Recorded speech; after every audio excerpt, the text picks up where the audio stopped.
자, 그래서 우리가 지난 시간 말씀과 먼저 연결시켜서 주제를 연결시켜서 오늘 전체 말씀의 주제를 먼저 말씀드릴 텐데요.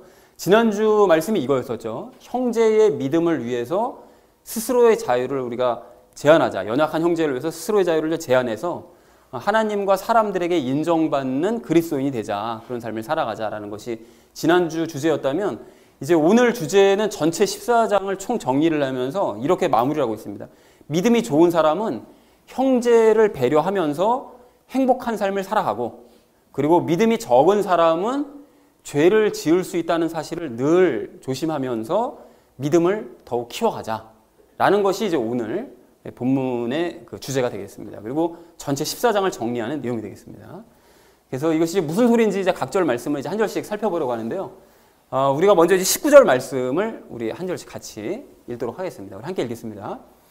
그러므로 우리가 화평을 이루는 일들과 서로를 세워주는 데 필요한 일들을 따를지니라 라고 말씀하십니다. 근데 여기서 그러므로라는 것은 이제 무엇은 그러므로냐 하면 그 저번 주 18절에 있는 그 말씀이죠. 18절 내용이 이거였었잖아요. 성령님과 연합해서 사람들과 화평하고 기쁘게 섬기면 하나님과 사람들에게 인정을 받을 수 있다. 이제 그 내용이었는데, 그렇기 때문에 우리가 이렇게 인정을 받을 수 있는 사람이므로 사람들과 화평을 이루어야 되고 서로를 세워주는 일을 해야만 한다는 것이죠. 그런데 조심하실 것은 서로를 세워주는 바로 이 일이 항상 성경에서는 서로를 말씀하십니다. 서로. 그러니까 일방적으로 한 사람이 다른 사람들을 열심히 섬겨야 된다. 목사가 성도들이 일방적으로 섬겨야 된다든지, 아니면 성도들이 목사를 일방적으로 섬겨야 되는지, 이것이 아니라 서로가 서로를 섬기면서 세워주어야만 이것이 하나님과 사람에게 인정받는 자의 바른 모습이다라고 이제 말씀을 하시더라는 것이죠. 자, 그래서 19절 말씀을 전체적으로 정리하면 이렇게 정리할 수가 있겠는데요. 하나님과 사람들에게 인정받는 우리는 다른 사람들과 화평해지고 서로를 세워가는 데 필요한 일들을 행해 나가자라는 것이 19절 말씀의 의미가 되겠습니다. 자, 그리고 이어진 20절 말씀 우리 함께 읽도록 하겠습니다. 음식물로 인해 하나님의 일을 망하게 하지 말라. 모든 것이 참으로 순수하되 실족하게 하며 먹는 그 사람에게는 그것이 악하니라 라고 말씀하십니다. 여러분, 여기 음식물로 인해라는 것은 이제까지 14장에서 우리가 계속 살펴봤던 것처럼 우상의 제물을 먹는 것을 이야기하죠. 그러니까 우상의 제물을 먹는 것 때문에 하나님의 일을 망하게 하지 말래요. 하나님의 일이라는 것이 무엇이냐? 하나님의 일이라는 것은 요한복음 6장에서 아주 분명하게 정의를 하고 계시죠. 뭐라고 정의하고 계시죠? 하나님께서 보내신 자를 너희가 믿는 것, 그것이 바로 곧 하나님의 일이다라고 말씀하십니다. 하나님의 일은 열심히 봉사하고 헌신하고 이것이 하나님의 일이 아니라 하나님께서 보내신 예수 그리스도를 바르게 믿는 것, 그것이 하나님의 일이다라고 분명히 말씀하시거든요. 그러니까 너희가 우상의 제물을 먹는 것 때문에 형제가 예수님을 믿는 일을 망하게 해서는 안 된다, 망쳐서는 안 된다라는 그런 의미로 말씀하고 계신다는 것을 우리가 알 수 있죠. 자, 그리고 모든 것이 참으로 순수하다라는 것은 무슨 소린가 하면 우리가 앞에서 나눴던 이야기, 모든 음식물은 다 깨끗하다는 얘기입니다. 부정한 것이 없고 모든 것이 다 깨끗하다는 거예요. 그러니까 우상 제물을 먹는 것 자체는 악한 일이 아니라는 거예요. 예전에도 말씀드렸었죠. 자, 그런데 이제 문제가 무엇인가 하면 실족하게 하며 먹는 그 사람, 그러니까 이게 무슨 소린가 하면 믿음이 적은 사람들을 전혀 의식하지 않고 배려하지 않고 아무 음식이나 다 깨끗한 거니까 난 자유롭게 먹을 수 있어 라고 생각하면서 우상 제물을 막 먹어버리는, 그런 자유롭게 먹는 그 믿음이 있다고 하는 그 사람, 이제 그 사람의 그런 행동은 악할 수가 있다는 거예요. 그러니까 음식 자체도 선하고 자유롭게 먹는 것도 다 선하고 모든 것은 다 선한 게 맞지만 믿음이 연약한 사람을 배려하지 않고 막 행동하는 것 그 자체는 악일 수 있다는 것이죠. 자, 그래서 전체 의미를 이렇게 정리할 수가 있겠는데요. 우상의 제물을 배려 없이 먹음으로써 예수님을 믿는 일을, 믿음이 연약한 사람들이 예수님 그 믿는 일을 망치지 말아라.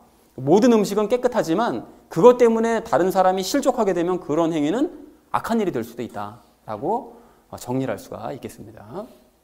여러분, 이 말씀 이해하셨죠? 어렵지 않으시죠? 자, 그리고 21절 말씀 우리 좀 함께 읽도록 하겠습니다.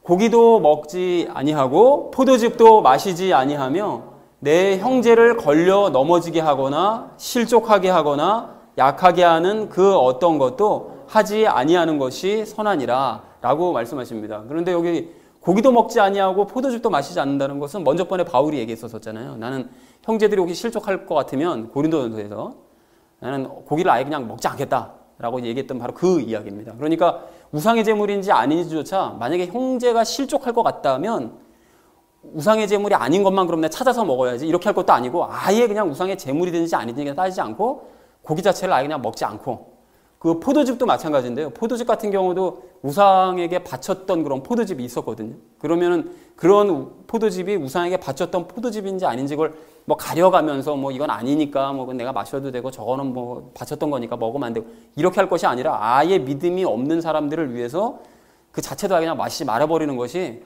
차라리 좋을 것 같다라고 지금 바울이 얘기를 하고 있는 것이죠.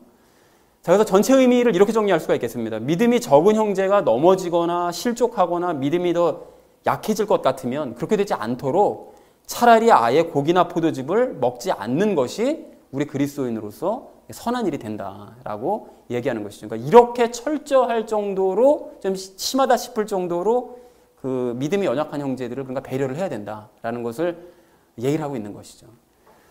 자, 그리고 이어진 22절 말씀을 우리 좀 함께 읽도록 하겠습니다. 내게 믿음이 있느냐? 그것을 하나님 앞에서 너 자신을 위해 가지고 있으라. 자기가 허용하는 그것으로 인해 자기를 정죄하지 아니하는 자는 행복하도다 라고 말씀하십니다. 여기서 믿음이 있느냐라고 말씀하시는 것은 너가 바른 믿음을 가지고 있느냐, 그러니까 자유한 믿음, 뭐 아무 음식이나 먹어도 상관없는 그런 훌륭한 믿음, 좋은 믿음을 가지고 있느냐. 그럼 믿음 좋은 거 맞다는 거예요. 가지고 있느냐. 그런데 그거를 하나님 앞에서 너 자신을 위해서 가지고 있으라는 거예요. 이게 무슨 소린가 하면 믿음이 적은 형제 앞에서는 굳이 너가 그 자유로운 그 믿음을 자꾸 드러내려고 그러지 말고 하나님 앞에서 너가 그런 믿음을 가지고 있다는 것 하나님도 알고 계시고 너도 잘 알고 있으니까 그 믿음을 하나님 앞에서만 너가 잘 간직하고 죽을 때까지 잘 간직하며 살아라. 자꾸 믿음 없는 형제 앞에서 그냥 잘난 척하면서 뭐 난 자유하니까 아무거나 할 수 있어. 이런 식으로 티내지 말라는 것이죠. 자, 그리고 자기가 허용하는 그것이라고 되어 있는데 허용한다는 것은 우상의 제물을 먹고 마시는 것을 허용하는 것. 그 자유롭게 먹고 마시는 것은 뭐 좋은 일이라는 거예요. 그래서 자기를 정죄하지 아니하는 자라고 얘기하는데 이게 무슨 소린가 하면 우상의 제물을 먹고 마시는 것이 나에게 어떤 영향도 끼치지 않는다는 걸 알고 있는 사람, 그것이 아무것도 아니라는 것을 알고 자유하는 바로 그런 사람은 행복한 사람이라는 거예요. 그러니까 참 진리를 알고 있기 때문에 자유가 무엇인지를 알고 있는 사람이기 때문에 이런 자유한 믿음을 가지고 있는 사람은 행복한 사람이다. 그런데 행복하니까 그 자유를 아무 사람 앞에서나 뭐 믿음이 없는 사람 앞에서 자꾸 드러내려고 그러지 말고 그런 사람은 배려를 좀 하라는 얘기죠. 그래서 전체 의미를 정리하면 이렇게 정리할 수가 있겠습니다. 내가 바른 믿음을 가지고 있다면 그 믿음을 하나님 앞에서만 너가 잘 유지해라. 자유한 내 믿음이 정죄받지 않는다는 걸 너도 잘 알고 있으니 너는 행복한 사람 아니냐. 그러니까 믿음이 적은 형제들을 배려하는 수고 정도는 너가 감내를 해라. 그러니까 네가 믿음이 아무리 좋은 사람이 그 감내를 해야지 없는 사람이 따라갈 수는 없는 거 아니냐라고 바울이 권면을 하고 있습니다. 그래서 마지막 23절 말씀은 우리 좀 함께 읽을 텐데요. 함께 읽겠습니다.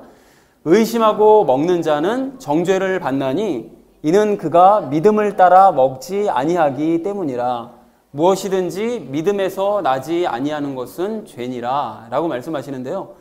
여기서 의심하고 먹는 자라는 것이 이제 그 14장에서 앞에서 얘기하지 않았던 그 특이한 사람들을 얘기하고 있는데 이게 무슨 소린가 하면 우상의 제물을 먹으면 예수님과 우상을 겸하여 섬기는 것이라는 것을 의심하면서 그러니까 우상의 제물을 먹으면 내가 예수님의 성찬식에 참석해서 예수님의 살과 피를 먹으면 예수님과 연합했다는 사실을 아는데 우상의 그 제물도 먹으면 우상과도 또 연합할 수 있다는 사실을 찜찜해하는 것을 아는 사람인 거예요. 근데 그런 사람이 자유한 사람을 흉내내면서 이렇게 먹는 사람도 그 부류 중에 하나가 있었다는 거죠. 그러니까 그걸 찜찜해하면서도 저 사람도 뭐 먹으니까 뭐 나도 먹어야지 뭐 이런 식으로 생각하면서 먹는 바로 그 사람.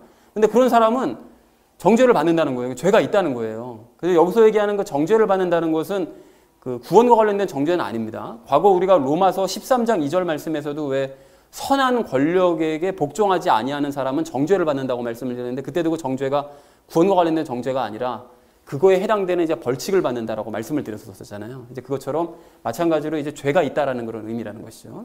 그러니까 확신 없이 우상의 제물을 먹는 사람은 죄를 짓는다는 바로 그런 의미입니다. 자, 그래서 여기 믿음을 따라 먹지 아니하기 때문이라는 것이 이제 무슨 소린가 하면 예수님과의 연합을 확신하는 사람, 내가 예수님과 연합했기 때문에 우상의 제물을 먹는 것은 나에게 어떤 영향도 끼칠 수 없어라는 것을 확실하게 알고 있는 사람들은, 그걸 믿고 있는 사람들은 그 믿음 때문에 그걸 먹어도 아무런 죄가 되질 않습니다. 뭐 먹든 말든 그냥 음식이랑 똑같은 거예요. 그런데 문제는 뭔가 하면 이러한 믿음이 없는 사람, 내가 예수님과 연합했다는 사실도 지금 확실하지도 않고 또 우상의 제물을 먹으면 우상과도 막 연합할 것 같고 막 이렇게 믿음이 불확실한 이런 사람은 예수님과 우상을 겸하여 섬기게 되기 때문에 이게 죄가 된다는 거예요. 그래서 과거 그 고린도전서 10장 20절 21절에서 이 얘기를 했었었는데 나는 너희가 마귀들과 교제하는 것을 원치 아니하노라. 너희가 주의 잔과 마귀들의 잔을 겸하여 마실 수 없고 주의 상과 마귀들의 상에 겸하여 참여하는 자가 될 수 없다라고 얘기했는데 이게 무슨 소리였는가 하면 믿음이 있는 사람들, 예수님과의 연합을 분명하게 확신하는 사람들은 뭐 예수님의 성찬식에 참석을 하든 우상의 제물을 먹든 아무런 영향을 받지 않아요. 상관이 없습니다. 그렇지만 믿음이 연약한 사람들은 예수님의 성찬식에 참석만 해야지 확실한 믿음도 없으면서 우상의 제물까지 먹으면서 막 찜찜하면서 먹으면 그것이 내가 예수님도 섬기게 되고 나중엔 우상도 같이 겸하여 섬기는 마음이 들 수 있기 때문에 믿음이 완전히 엉망진창이 되어버릴 수가 있다는 거예요. 그래서 마귀들과 주의 잔을 또 마귀의 상과 주의 상을 겸할 수가 없다라고 바울이 얘기를 했었다는 거죠. 그러니까 요것만 보면서 단순히 요것만 보면서 그러니까 뭐 제사상 있는 음식 먹으면 안 돼 이렇게 판단하면 안 되고 믿음이 있으면 아무 상관이 없지만 없는 경우에 문제가 된다라는 것을 지금 얘기를 하고 있습니다. 자, 그러니까 예수님과의 연합에 대한 확신이 없다면 그런 사람은 우상의 제물을 먹지 않는 것이 맞는 것이죠. 그러나 반대로 만약에 먹는다면 내가 왜 먹어도 되는 것인지 확실하게 깨닫고 확신을 가진 이후에 그거는 먹어도 상관이 없다라는 것입니다. 그래서 로마서 14장 5절에서 그 얘기 했었잖아요. 각 사람은 자기 마음에서 완전히 확신할지니라. 그러니까 내가 하는 행동이 확신에 근거한 행동이면 해도 되는데 그것이 아니면 확신이 없으면 그런 행동을 하면 안 된다라고 이제 말씀하시더라는 거죠. 자, 그래서 왜 그런가 하면 이제 마지막에서 그걸 정의하고 있습니다. 믿음에서 나지 아니하는 것은 죄니라라고 말씀하시는데 우리가 과거 로마서 7장을 나눌 때 죄에 대해서 설명을 할 때 그 인용했던 구절이죠. 믿음에서 나지 아니하는 모든 것들은 다 죄예요. 그러니까 믿음으로 행하지 않는 모든 행동들은 다 죄이기 때문에 우리가 확신이 없으면 행동하지 않는 것이 맞다라고 얘기하시더라는 것입니다. 자, 그래서 전체 의미를 이렇게 정리할 수가 있겠는데요. 확실한 믿음이 없는 상태에서 우상의 제물을 먹는 행위는 죄가 된다. 믿음이 있으면 죄가 아니지만 믿음이 없으면 그건 죄가 된다. 믿음으로 행하지 않는 행위는 모두 다 죄이기 때문이다 라고 정리를 할 수가 있겠습니다. 자, 그래서 확신이 없다면 자유한 자를 흉내내면서 그렇게 우상의 제물을 함부로 먹는 행위는 해서는 안 된다. 너가 뭐 자유한 사람들이 먹는다고 해서 너 막 겉모습만 보고 흉내내면은 너에게 해로운 일이 된다. 죄가 된다라고 정리를 할 수가 있겠습니다. 자, 그래서 오늘 본문 말씀을 이제 이렇게 총정리를 해볼 수가 있겠는데요. 다른 사람들과 화평해지고 서로를 세워가는 데 필요한 일들을 우리가 행해 나가자. 그리스도인으로서 이런 일들을 행해 나가야 되는데 가령 우상의 제물을 그래서 배려 없이 먹음으로써 약한 자들의 믿음을 망쳐버리는 일을 하지 말자. 그렇게 되는 것은 서로를 세우는 것이 아니라 서로를 무너뜨리게 되는 것이므로 우리가 그렇게 망치지 말고 그것 때문에 그들이 실족하면 그것은 악이 되니까 서로 화평해지지 않게 되는 일이니까 절대 그런 일은 행해서는 안 된다라고 얘기를 하고요. 그러니까 그들이 실족하지 않도록 그들을 세워주도록 차라리 우리가 어떠한 고기나 포도즙도 마시지를 말자. 아예 그런 사람들이 시험에 들지 않도록 그런 사람들을 배려하자라고 얘기하시고요. 그리고 네가 자유한 믿음을 가진 행복한 사람이 맞다면 그러면 하나님 앞에서만 그 믿음을 잘 간직하고 자꾸 믿음 없는 사람 앞에서 티내려고 하지 말아라 라고 얘기를 하시고요. 한편 믿음이 적은 사람들은 적은 사람들대로 그렇게 믿음 없는 상태로 너가 자유한 자들을 함부로 흉내내려고만 하지 말고 진짜 믿음을 키워야 된다는 거죠. 그러니까 그렇게 겉모습만 따라하면 뭐 믿음이 좋아진다고 생각하면서 믿음 좋은 사람 흉내내려고 그러는 것이 아니라 그것은 죄가 되기 때문에 너가 주의해야 되고 너 믿음을 실제로 키워나가는 것이 이제 중요하다라는 것을 마지막으로 얘기를 하시더라는 것입니다. 자, 그래서 여기까지 정리했다면 이제 오늘 본문 말씀을 총 이렇게 결론을 맺어볼 수 있겠는데요. 믿음이 좋은 사람은 형제를 배려하면서 행복하게 살아라. 너 행복한 그런 믿음을 지금 굳건한 확실한 믿음을 가지고 있으니까 형제를 배려하면서 살고 믿음이 적은 사람은 너가 하는 행동이 혹시 믿음 좋은 사람을 흉내냄으로 말미암아 죄가 될 수가 있으니까 그런 건 죄를 조심하면서 실제로 네 믿음을 키워가야 된다라는 것이 오늘 본문 말씀의 결론이 되겠습니다.